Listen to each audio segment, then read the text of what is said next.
Hi, good afternoon. I'm Minnesota's Sam Mo here, and today I'd like to talk to you a little bit about farm safety.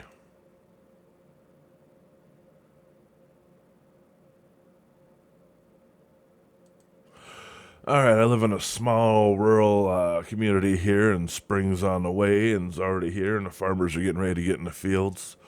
So I figured it'd be a good time to do a little bit of safety refresher for farmers and stuff. So we'll get started here. For those of you who don't work on a farm, just consider this kind of informational. There are many hazards on the farm, so today we're just going to focus on three of them, especially with spring and planters and stuff here. So, first one we're going to focus on is going to be road safety here. So,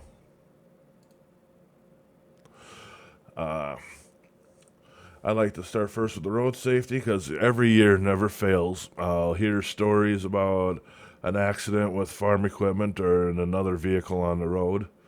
So, for road safety, I'd like to say this: if you're not a farmer and you stumble across this video, this is for you guys.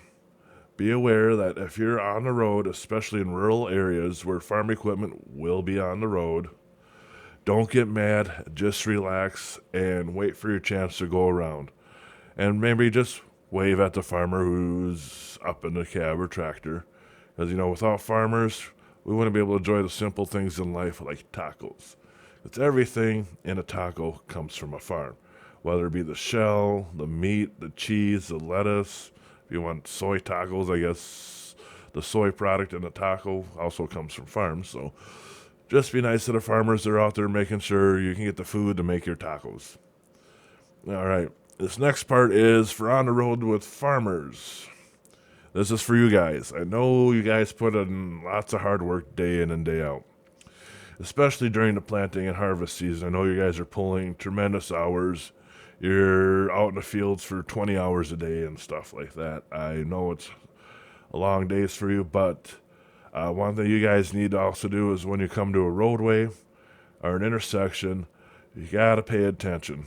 So I've heard a few accidents where farmers are out in the fields for 20 hours, and they're done. They're gonna pull up, go on the road, and they're just kind of in autopilot.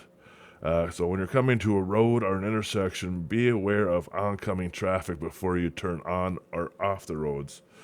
Because you could be turning off a road and there could be a car coming on head on towards you, or one that's getting impatient trying to pass. So be aware of your surroundings when you're driving, especially watch out for small cars and motorcycles. A lot of times they can blend in with the road really easily.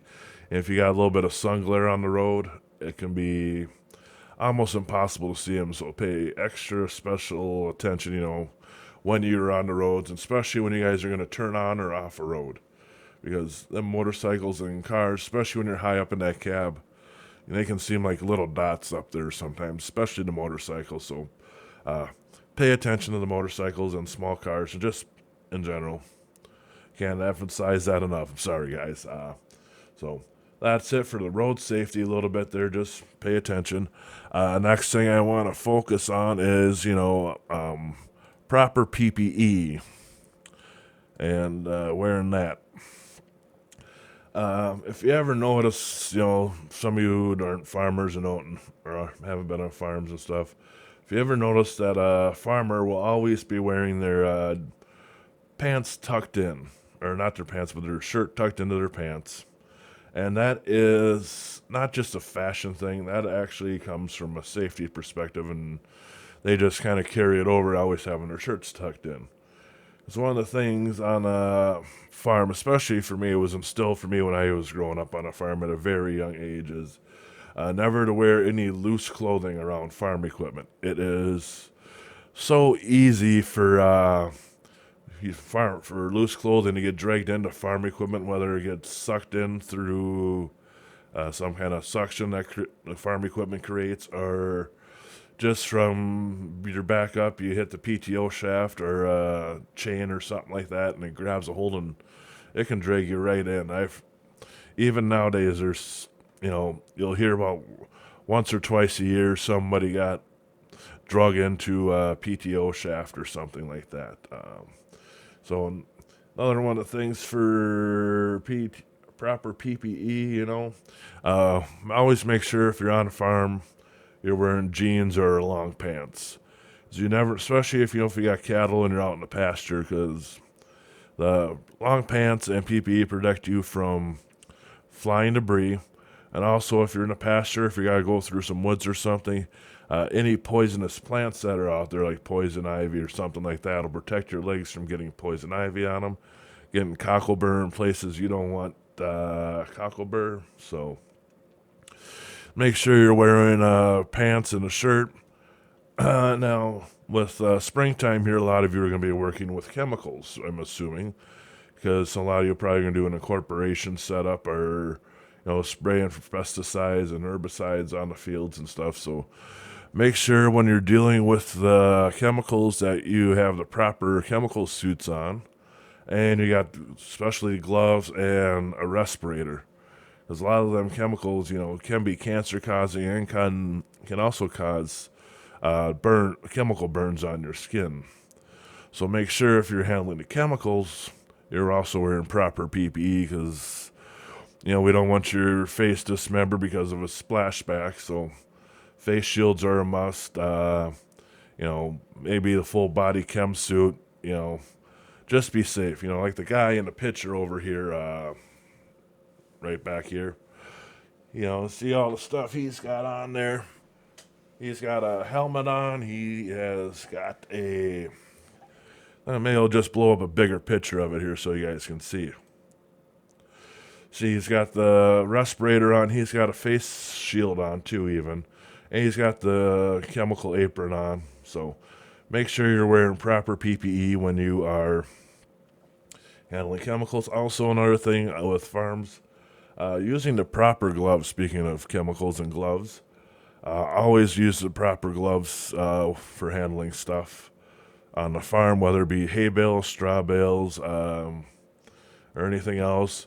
Can prevent you from burns or getting blisters on your hands and stuff. I know it's kind of a badge of honor to have blisters on your hands for a lot of farmers, but when you get older, them blisters are going to cause arthritis and all those sorts of other issues. If you've seen a lot of old farmers, a lot of times they'll have a lot of arthritis in their hands, or they'll have the club hand or something like that. So always make sure to wear proper gloves when you're out on a farm too.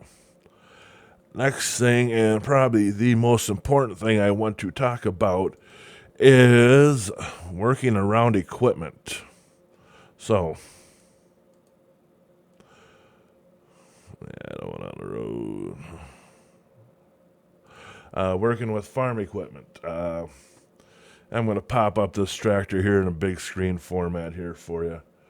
Whenever you're working on equipment, especially around like the PTO shaft here, or hooking up 3-point equipment, I can't stress enough, shut the tractor off before you work on anything in that area, whether you're hooking up the hydraulics, the 3-point hookup, or PTO shaft.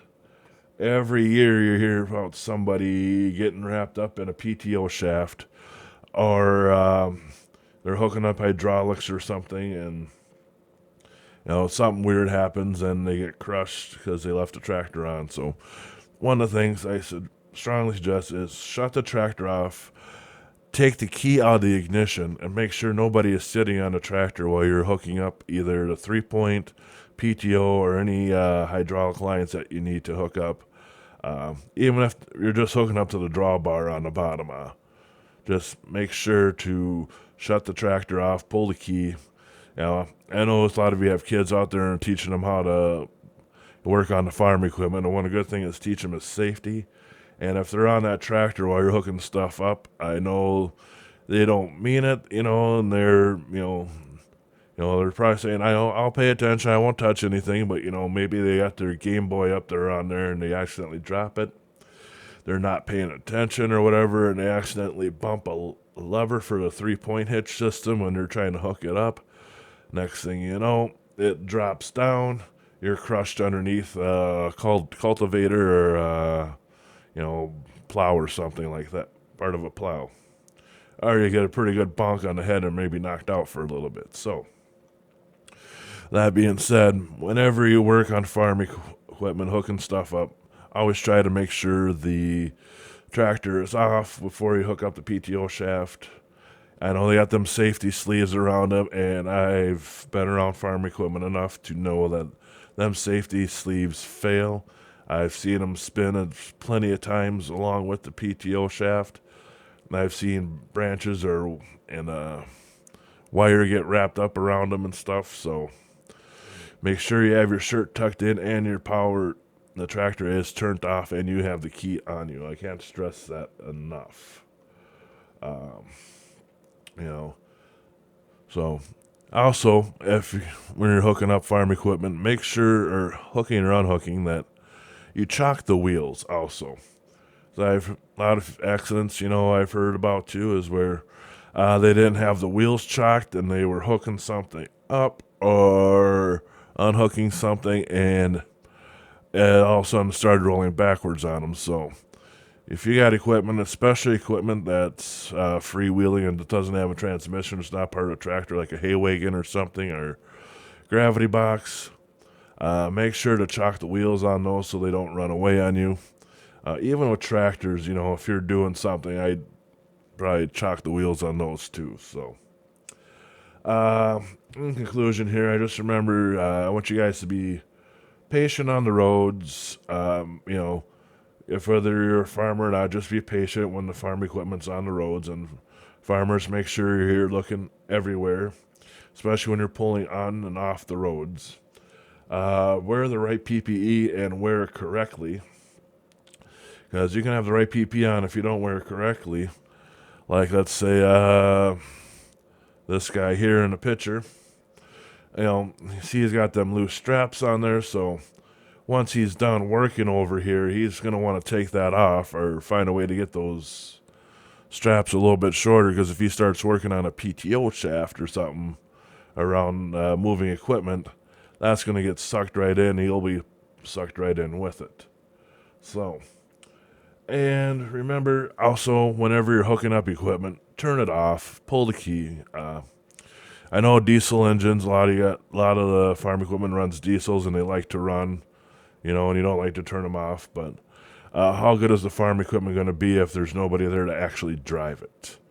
So, that's all I got for you today. If you like this video, give the thumbs up button. If you'd like to see some more content or want me to go in depth on something a little bit more, I'll see what I can do.